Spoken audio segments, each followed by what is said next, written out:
हम आपको जेट प्यारा बनाना सिखाएंगे। हम एक पेड़ लिया, जैसे आप सादा एरोप्लेन की शक्ल बनाते हैं उसी तरह हमको मोड़ लें, सही बराबर होने चाहिए।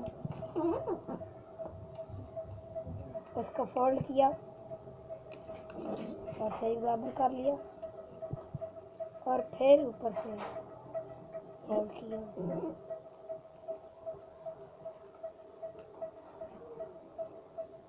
याद रखिएगा आपने ऊपर से बराबर फोल्ड करना है। देखें, ये हमारा एरोप्लेन रेडी हो गया।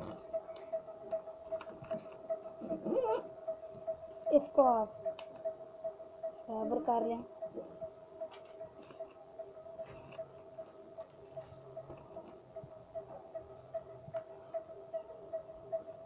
ये देखें, ये खूबसूरत जहाज तैयार हो गया।